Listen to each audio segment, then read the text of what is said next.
வணக்கம் நண்பர்களே. நாளைக்கு டைப்ரைட்டிங் எக்ஸாம் எழுத போகிற எல்லாரும் பதட்டப்படாமல் கான்ஃபிடெண்ட்டாக போங்க. நிச்சயமாக உங்களால் டைப்பிங் நல்லா பண்ணி பாஸ் பண்ண முடியும். என்னுடைய வாழ்த்து உங்களுக்கு தெரிவிச்சுக்கிறேன். All the best. சரியா?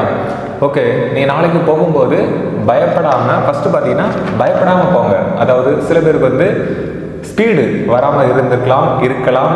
அதாவது 10 நிமிஷம் அடிக்கிறது 11 நிமிஷம் போகலாம். சில பேருக்கு எரர் அதிகமாக வரலாம். எதை குறித்தும் நீங்கள் இப்போ பயப்படக்கூடாது. தன்னம்பிக்கையோடு நம்மளால் நிச்சயம் பாஸ் பண்ண முடியும். அந்த இது மட்டும்தான் இந்த எக்ஸாமில் நம்ம பாஸ் பண்ணிடுவோம். அந்த இது மட்டும் நம்ம மைண்டில் இருக்கணும். நம்மளுக்கு இத்தனை தப்பு வருது, அதாவது இந்த டைமுக்குள்ளே அடிக்க முடியல அப்படின்னு சொல்லிட்டு நெகட்டிவ் தாட்ஸ் உங்கள் மைண்டுக்குள்ளே இருக்கக்கூடாது. நெகட்டிவ் தாட்ஸ்லாம் கண்டிப்பாக தயவு செய்து யோசிக்காதீங்க. நெகட்டிவ் தாட்ஸ் உங்களுக்கு நெகட்டிவ் விளைவு தான் கொடுக்கும். ஸோ நெகட்டிவ் தாட்ஸை விட்டுட்டு பாசிட்டிவாக திங்க் பண்ணுங்கள். நம்ம ஈஸியாக அடிச்சிடலாம் அப்படிங்கிற ஒரு பாசிட்டிவாக திங்க் பண்ணுங்கள். நிச்சயமாக உங்களால் அடிக்க முடியும். அதை போட்டு மைண்டில் போட்டு யோசிச்சுட்டே இருக்காங்க, ஐயோ நமக்கு இவ்வளோ வருது, ஸ்பீடு குறைய வருது, தப்பாக அடிக்கிறோமே, பதட்டமாக இருக்குது அப்படின்னு சொல்லிட்டு பதட்டப்பட்டுட்டே இருக்காங்க. மைண்டு ரிலாக்ஸாக போங்க. ரிலாக்ஸாக போய் உட்கார்ந்து அடிங்க. அப்போ தான் உங்களுக்கு ஸ்பீடு அடிக்க முடியும். யோசித்துக்கிட்டே இருந்தீங்கன்னா கண்டிப்பாக உங்களுக்கு கை ஆட்டோமேட்டிக்காக வேறு தப்பு அடிக்க ஆரம்பிச்சிடும். ஸோ மைண்டு ரிலாக்ஸாக இருக்கும். சரிங்களா? அடுத்தது பார்த்தீங்கன்னா ரெண்டாவது பாயிண்ட் என்னென்னு பார்த்தீங்கன்னா, இப்போ எக்ஸாமுக்கு உள்ளே போய் உட்கார்ந்துருச்சிங்க. ஸோ விசில் அடிப்பாங்க அப்படி தானே. விசில் அடித்ததும் ஸ்டார்ட் பண்ணுவாங்க அப்படி தானே. ஸோ விசில் அடித்த உடனே டப்புன்னு அடிக்க ஆரம்பிச்சிடாங்க. விசில் அடித்தன ஒரு செகண்ட் அப்படி ஃப்ரீயாக ரிலாக்ஸாக இருந்துட்டு அதுக்கப்புறம் அடிக்க ஆரம்பிங்க. ஏன்னா சில பேர் விசில் அடித்த உடனே டப்புன்னு அடிப்ப ஆரம்பிங்க. அந்த பதட்டத்தில் ஃபஸ்ட்டு இதுலேயே, அதாவது ஃபஸ்ட்டு லைன்லேயே நிறைய தப்பு வர்றதுக்கு நிறைய சான்சஸ் இருக்குது. ஸோ விசில் அடித்ததும் டக்குன்னு அடிக்க ஸ்டார்ட் பண்ணாமல் கொஞ்சம் ஒரு செகண்ட், ரொம்ப டைம் வேண்டாம், ஒரு செகண்ட் ரிலாக்ஸ் பண்ணிட்டு அதுக்கப்புறம் அடிக்க ஆரம்பிங்க. கண்டிப்பாக அந்த ஃபர்ஸ்ட் லைன் மட்டும் கொஞ்சம் மெல்லவே அடிங்க, தப்பு கிடையாது. அதுக்கப்புறம் போக ஆட்டோமேட்டிக்காக உங்களுக்கு கை ஆட்டம் இன்க்ரீஸ் ஆயிடும். ஏன்னா சில பேருக்கு நிறைய பதட்டமாக இருக்கும். அதுக்காக தான் சொல்கிறேன், பதட்டத்தில் அடிச்சிங்கன்னா தப்பு அடிக்க ஆரம்பிச்சிடும். ஸோ ஃபர்ஸ்ட் லைன் தப்பாக நிறைய அடிச்சிட்டிங்கனாலே உங்களுக்கு எக்ஸ்ட்ரா அப்புறம் போக பதட்டம் அதிகமாகிட்டே இருக்கும். ஸோ ஃபஸ்ட்டே நம்ம பதட்டத்தை வர வச்சிடக்கூடாது. ஸோ ஃபர்ஸ்ட் லைன் மட்டும் கொஞ்சம் மெல்ல அடிங்க. அதுக்கப்புறம் அடுத்தடுத்த லைன் ஆட்டோமேட்டிக்காக ஸ்பீடாக அடிக்க ஆரம்பிச்சிடும். ஸோ டக்குன்னு அடிக்க ஆரம்பிச்சுறாங்க. ஒரு செகண்ட் வெயிட் பண்ணிட்டு அடிங்க. சரிங்களா? அடுத்து பார்த்தீங்கன்னா அடிக்கும்போது மனசில் சொல்லி பார்த்துட்டு அடிங்க. சரிங்களா? இப்போ ஆப்பிள் அப்படின்னு அடிக்கிங்களா, ஏபிபி அப்படியே சொல்லிட்டு உங்கள் கண்ணை அந்த ஆப்பிளில் இருக்கணும். உங்களுடைய கை ஆட்டோமேட்டிக் அடிக்கும். நீங்கள் இந்த மனசுலேயே அப்படி சொல்லி பார்த்தீங்கன்னா இன்னும் கொஞ்சம் ஈஸியாக இருக்கும். சரிங்களா? அதனால் மனசில் சொல்லி பார்த்துக்கிட்டு அடிங்க. நீங்கள் அடிக்கும்போது உங்களுடைய முழு கவனமுமே அந்த டைப்ரைட்டிங், அதாவது இந்த இதில் தான் இருக்கணும். இதில் அந்த ஸ்டேட்மெண்ட்டில் தான் இருக்கணும். நம்ம வேறு எதுவும் யோசிக்கக்கூடாது. மற்றவங்க அடிக்கிறத யோசிக்கக்கூடாது.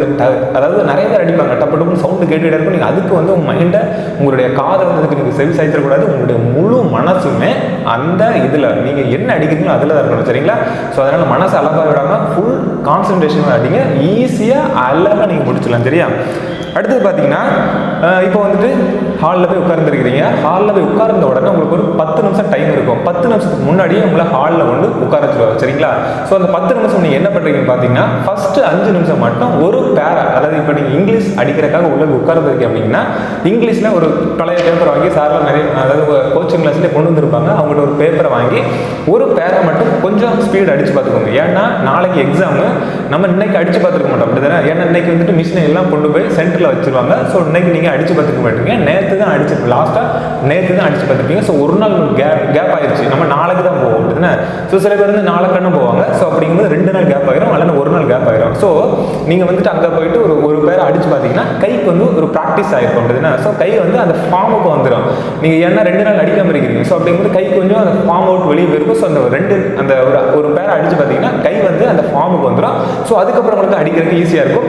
அதுக்காக நீங்கள் அந்த 10 நிமிஷமே இருந்து வேற பேரை டப்பு அடிச்சு பார்த்துட்டே இருக்கக்கூடாது. அப்படி பார்த்தீங்கன்னா கை டயர்ட் ஆயிடும்.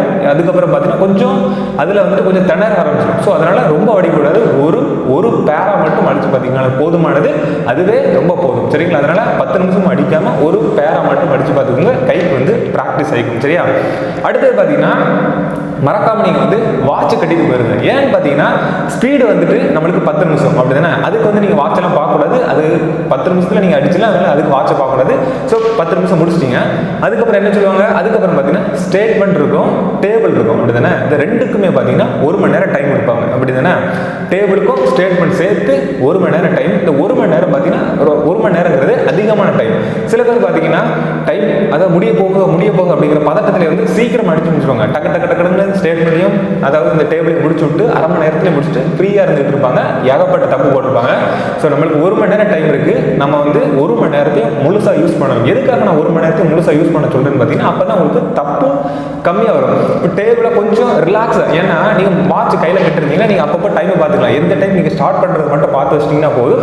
அப்பப்போ டைம் பார்த்துக்கலாம். இன்னும் இவ்வளோ டைம் இருக்குது, இன்னும் இவ்வளோ டைம் இருக்குது, கொஞ்சம் மெல்ல அடிக்கலாம் அப்படின்னு சொல்லிட்டு உங்களுக்குள்ளே ஒரு ஆறுதலாக இருக்கும். சில பேர் வந்து வாட்சே பார்க்காம ஐயோ எப்போ இன்னும் எவ்வளோ ஆகிட்டு தெரியல, டைம் எவ்வளோ ஆச்சு தெரியல சொல்லிட்டு அந்த பதட்டத்தில் அடிச்சுட்டு இருப்பாங்க. ஸோ அந்த பதட்டம் வந்தாலே தப்பு அதிகமாக ஆரம்பிச்சிடும். ஸோ அந்த பதட்டத்தை தடுக்கிறதுக்காக வாட்ச் கட்டிருந்தீங்கன்னா 1 மணி நேரம் டைம் இருக்குது, இன்னும் இவ்வளோ டைம் இருக்குது, ஸோ இதுவே நம்மளுக்கு போதும் அப்படின்னு சொல்லிட்டு நீங்கள் வந்து ரிலாக்ஸாக அடிக்க ஆரம்பிக்கலாம். ஸோ அதனால் வாட்ச் மறக்காமல் கட்டிட்டு போயிருங்க. 1 மணி நேரம் டைம் இருக்குது. டேபிளை நல்லா கேல்குலேஷன்லாம் பண்ணி ஃபஸ்ட்டு இந்த டிகிரியெல்லாம் குறித்து வச்சுட்டு அதுக்கப்புறம் ஈஸியாக அடிக்க ஆரம்பிச்சிங்கன்னா ரொம்ப ஈஸியாக இருக்கும். அதனால் மறக்காமல் வாட்ச் கட்டிட்டு போயிருங்க. சரிங்களா? அடுத்தது பார்த்தீங்கன்னா ஸ்கேலு, பென்சிலு, எரேசர், ஷார்ப்னர் இது எல்லாம் கொண்டுட்டு போயிருங்க. எதுக்காக பார்த்தீங்கன்னா நம்ம வந்து டேபிள் போட்டுட்டு அதில் கோடு போடணும். கரெக்டாக அந்த கோடு வந்து மறக்காமல் நம்ம கோடு போடணும். ஸோ அதனால் ஸ்கேலு, பென்சிலு, எரேசர், ஷார்ப்னர் இது எல்லாம் வந்துட்டு மறக்காமல் கொண்டு போயிருங்க. அடுத்தது பார்த்தீங்கன்னா அடுத்த டிப் என்னன்னு பார்த்தீங்கன்னா இப்போ நீங்கள் வந்து ஹையர் அடிச்சிருக்கீங்க. சரியா? ஹையர் அடிச்சுட்டு இருக்கீங்க. ஹையருக்கு பார்த்தீங்கன்னா ஒரு பேப்பர்லேயே அதாவது நம்ம ஹையருக்கு வந்துட்டு டபுள் லைன் ஸ்பேஸ் விடுவோம். அப்படின்னா ஒரு லைனுக்கும் இன்னொரு லைனுக்கும் இடையில டபுள் லைன் ஸ்பேஸ் விடுற மாதிரி தான் நம்ம வந்து இந்த மிஷினில் செட் பண்ணி வச்சிருப்போம். ஆட்டோமேட்டிக்காக அந்த டபுள் லைன் ஸ்பேசிங்கில் தான் செட் பண்ணி வச்சிருப்போம். சில பேர் வந்து அந்த டபுள் லைன் ஸ்பேஸ் அதாவது எதுக்காக இப்போ வந்து பார்த்தீங்கன்னா டபுள் லைன் ஸ்பேஸ் இருக்குங்காட்டி நம்ம ஹையர் அடிக்கும் போது 2 பேப்பரில் அடிப்போம். அந்த ஸ்பீடு மட்டும் 2 பேப்பரில் அடிப்போம். அப்படின்னா இப்போ லோயர் பார்த்தீங்கன்னா ஒரே பேப்பரில் அடிச்சிடலாம். ஏன்னா லோயருக்கு வந்து 2 கொஞ்சம் தான் இருக்கும். ஸோ ஒரே பேப்பரில் அடிச்சிடலாம். ஆனால் ஹையர் அடிக்கிறவங்க பார்த்தீங்கன்னா அந்த டபுள் லைன் ஸ்பேஸ் விட்டு அடிக்கிறங்காட்டி 2 பேப்பர் அதாவது ஒரு பேப்பர் முடிச்சுட்டு அடுத்த பேப்பரை மாற்றி வைப்போம். அப்படின்னா ஸோ மாற்றி அது ஆல்ரெடி ஹையர் படிச்சுட்டு இருக்கவங்களுக்கு தெரிஞ்சிருக்கும். ஸோ 2 பேப்பரில் அடிப்போம். இப்போ சில பேருக்கு பார்த்தீங்கன்னா ஒரு எனக்கு வந்துட்டு 10 நிமிஷத்தில் அடிக்க முடியல, டபுள் லைன் ஸ்பேஸ் விட்டு அடிக்கிறேன், 10 நிமிஷத்தில் அடிக்க முடியல, ஒரு 12 நிமிஷம் 13 நிமிஷம் 14 நிமிஷம் அடிக்குது அப்படின்னு சொன்னீங்கன்னா நீங்களாம் வந்து என்ன பண்ணுங்கன்னு பார்த்தீங்கன்னா டபுள் லைன் ஸ்பேஸரை 1.5 லைன் ஸ்பேஸை மாற்றிக்கோங்க. அதாவது நம்ம வந்து மிஷினில் செட் பண்ணி வச்சுருக்கோம். டபுள் லைன் ஸ்பேஸில் தான் ஆட்டோமேட்டிக் செட் பண்ணி வச்சிருப்போம். அதில் 1.5 அந்த ஸ்பேஸில் செட் பண்ணி நீங்கள் அடிச்சிங்கன்னா ஒரே பேஜில் முடிச்சிடலாம். ஹையரை வந்துட்டு அதாவது சீனியர் அடிக்கிறவங்க பார்த்தீங்கன்னா அந்த ஸ்பீடை வந்துட்டு ஒரே பேஜில் முடிச்சிடலாம். நம்ம வந்துட்டு 2வது பேஜ் மாற்றுறதுக்கு தேவையில்லை. எதுக்காக நான் சொல்கிறேன்னு பார்த்தீங்கன்னா நம்ம வந்து 2வது பேஜை மாற்ற போகும்போது சில பேர் வந்து சீக்கிரமாக டக்கு மாற்றுவாங்க. சில பேர் வந்து கொஞ்சம் டைம் எடுக்கும். அதை கலத்தி மாட்டி இன்செர்ட் பண்ணி மறுபடியும் கொண்டு வந்து சில பேர் வந்து மாற்றிட்டு நம்ம எதில் அடித்தோம் அப்படிங்கிறத மறந்து போயிடும். அப்புறம் அதை மறுபடியும் இது தேடுவாங்க. ஸோ மினிமம் ஒரு நிமிஷம் அதில் வேஸ்ட் பண்ணிடுறாங்க. ஸோ ஆல்ரெடி ஸ்பீடு வந்தவங்க ஓகே 2 பேஜ் அடிச்சு நான் ஈஸியாக எனக்கு ஸ்பீடு வந்துருச்சு அப்படின்னா நீங்கள் வந்து ஒன்றும் பிரச்சனை, நீங்கள் அப்படி டபுள் லைன் ஸ்பேஸ் வச்சு அடிங்க. சில பேருக்கு வந்து 12 நிமிஷம் 13 நிமிஷம் ஆகுதுன்னா நீங்கள் வந்துட்டு 1.5 லைன் ஸ்பேஸில் செட் பண்ணிட்டு அடிச்சு ட்ரை பண்ணுங்க. 1.5 லைன் ஸ்பேஸ் வச்சு அடித்தாலும் தப்பு கிடையாது. ஆனால் என்னன்னு பார்த்தீங்கன்னா எக்ஸாமில் 2 மார்க் வந்து கம்மி பண்ணுவாங்க. சரிங்களா? அதையும் தெரிஞ்சுக்கோங்க. 2 மார்க் வந்து கம்மி பண்ணுவாங்க. அதனால அது ஒன்றும் தப்பு கிடையாது. நம்ம வந்துட்டு 2 மார்க்கை வந்துட்டு பார்க்கக்கூடாது. ஏன்னா நம்ம வந்துட்டு ஃபுல்லாக தப்பு நிறைய பின்னாடி நிறைய லைன் விடுறதோட இப்படி பண்ணி அடிச்சிங்கன்னா உங்களுக்கு வந்து கொஞ்சம் டைம் ஸ்பேவ் ஆகும். ஒரே பேஜில் நீங்கள் வந்து ஃபுல்லாக அடிச்சுக்கலாம். வேறு பேப்பர் மாற்றுறதுக்கு அவசியம் இல்லை. ஸோ அதனால தான் சொல்கிறேன், முடிஞ்சால் நீங்கள் அப்படி ட்ரை பண்ணி பாருங்கள். ஆல்ரெடி உங்களுக்கு ஸ்பீடு வந்துருச்சுன்னா நீங்கள் வந்து இதை ஒமிட் பண்ணிக்கிங்க. சரிங்களா? ஓகே. அடுத்தது பார்த்தீங்கன்னா இப்போ வந்துட்டு நீங்கள் எக்ஸாம்லேயே உட்கார்ந்தாச்சு. அதாவது எக்ஸாம் ஹாலில் உட்கார்ந்து டைம் அடிக்கிறதுக்கு உட்கார ரெடியாக இருக்கிறீங்க. ஸோ அதுக்கு உட்கார்ந்துருக்கு மாதிரி என்ன பண்ணுங்கன்னு பார்த்தீங்கன்னா உங்கள் மிஷினில் டபுள் லைன் ஸ்பேஸில் செட் பண்ணி இருக்குதா அப்படின்னு சொல்லி செக் பண்ணிக்கோங்க. சில பேர் வந்து 1.5 நான் சொன்ன மாதிரி அதில் வச்சுருந்தீங்கன்னா 1.5 லைன் ஸ்பேஸில் செட் பண்ணி இருக்குதான்னு பாருங்கள். எதுக்காக பார்த்தீங்கன்னா நம்ம ஆல்ரெடி கோச்சிங் கிளாஸில் அடித்து வச்சுருப்போம். சில பேர் வந்து அதாவது 1 லைன் ஸ்பேஸில் இருக்கும். ஸ்பீட் அடிக்க ஆரம்பிச்சுவாங்க. 2வது லைன் வந்தோட தெரியும் 1 லைன் ஸ்பேஸில் இருக்கும். அதுலேயே அதுக்கு பதட்டமாயிரும். ஐயோ தப்பு பண்ணிட்டுமே 1 லைன் ஸ்பேஸில் அடிச்சிருக்கோம் அப்படின்னு சொல்லிட்டு தப்பு பண்ணிருக்கீங்க. ஸோ அதனால உள்ளே போன உடனே மிஷினை செக் பண்ணுறதா உங்களுடைய முதல் வேலை.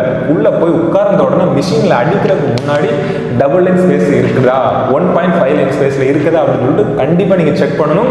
இந்த தப்பை நிறைய மாணவர்கள் பண்ணியிருக்காங்க. நிறைய மாணவர்கள் தப்பு பண்ணிட்டு ஃபெயிலான மாணவர்கள் எனக்கு நிறைய பேர் தெரியும். அந்த மாதிரி தப்பு பண்ணிடுறாங்க ஒரு பதட்டத்தில். அதுக்கப்புறம் பார்த்தீங்கன்னா ஐயோ தப்பாயிட்டு அப்படின்னு சொல்லிட்டு அந்த பதட்டத்திலேயே தப்பு அடிக்க அதுக்கு மாற்றிடுவாங்க. ஸோ அதுக்கு ஒரு மாற்றி என்ன பிரச்சனை பதட்டத்திலேயே தப்பு அந்த பதட்டத்திலேயே அடிச்சுட்டு இருப்பாங்க. கடைசியில் ஃபுல்லாக தப்பு போயிடும். ஸோ முக்கியமானது உள்ளே போன உடனே டபுள் லைன் ஸ்பேஸில் இருக்குதா அப்படின்னு சொல்லிட்டு நீங்கள் செக் பண்ணணும். ஓகே, அடுத்தது பார்த்தீங்கன்னா டபுள் லைன் ஸ்பேஸில் செட் பண்ணி அடிச்சாச்சு. ஸ்பீடு முடிஞ்சிச்சு. ஸ்பீடு முடிஞ்ச உடனே நீங்கள் என்ன பண்ணுவீங்க, பேப்பர் கலத்திட்டு அதுக்கப்புறம் என்ன பண்ணுவீங்க, டேபிள் அடிப்பீங்க, ஸ்டேட்மெண்ட் அடிப்பீங்க. அப்படிதானே டேபிளும் ஸ்டேட்மெண்ட்டும் நம்ம வந்து ஒன் லைன் ஸ்பேஸில் தான் அடிப்போம். அப்படிதானே நம்ம ஸ்பீடு மட்டும்தான் டபுள் லைன் ஸ்பேஸ் வைப்போம். மற்றபடி டேபிள் ஸ்டேட்மெண்ட் எல்லாம் ஒன் லைன் ஸ்பேஸில் தான் வச்சு அடிப்போம். டபுள் லைன் ஸ்பேஸுக்கு மட்டும் நம்ம டபுள் லைன் நம்ம ஆட்டோமேட்டிக்காக நம்ம வந்துட்டு இது பண்ணி விட்டுப்போம். அப்படி நம்ம ப்ரைவேட்டாக டபுள் லைன் ஸ்பேஸ் கொடுப்போம். ஸோ அதே மாதிரி நீங்கள் வந்து ஸ்பீடு அடித்து முடிச்சோன்னா ஒன் லைன் ஸ்பேஸுக்கு நீங்கள் மாற்றிடணும். சரியா, மறக்காமல் அதை மாற்றிடணும். ஏன்னா நம்ம அடுத்தது டேபிள் அடிப்போம்.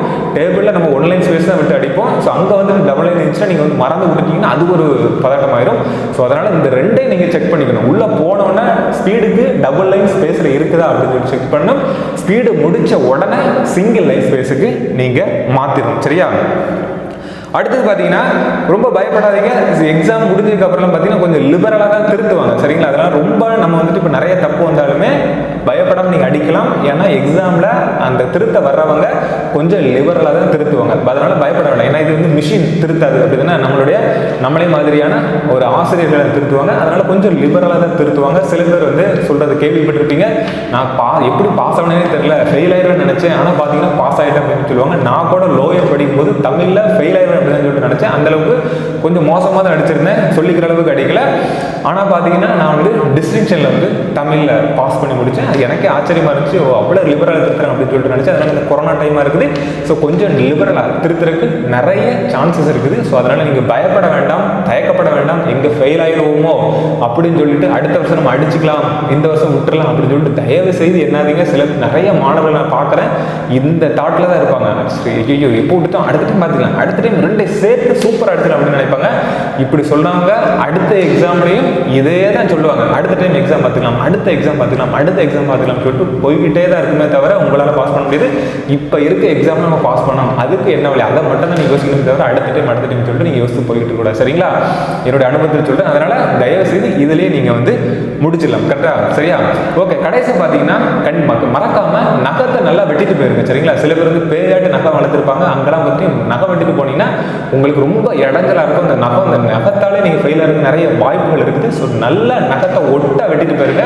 ரொம்ப அழகாக நீங்கள் அடிக்கிறதுக்கு நிறைய சான்சஸ் இருக்கும். சரிங்களா, ஏன்னா நகத்தை நம்ம வந்து விரல்களை வச்சு தான் அடிக்க போகிறோம். ஸோ அதனால் நகத்தை மறக்காமல் வெட்டிட்டு போயிருங்க. சரிங்களா, ஸோ இதையெல்லாம் பண்ணிட்டு போங்க, நிச்சயமாக உங்களால் பாஸ் பண்ணிடலாம். மறக்காமல் ஒரு கான்ஃபிடென்ட்டோட போங்க, நம்ம பாஸ் பண்ணலாம் அப்படின்னு சொல்லிட்டு போயிருங்க. மைண்டை போட்டு ரொம்ப குழப்பாதீங்க, நல்லா ஃப்ரீயாக இருங்க. உங்கள் பாட்டு ஜாலியாக உட்காந்து அப்ளை பண்ணி எழுதுங்க. கண்டிப்பாக உங்களால் பாஸ் பண்ண முடியும். சரிங்களா, ஓகே, எக்ஸாம் எழுதினதுக்கப்புறம் பார்க்கலாம். மீண்டும் அடுத்த வீடியோவில் பார்க்கலாம். All the best, bye.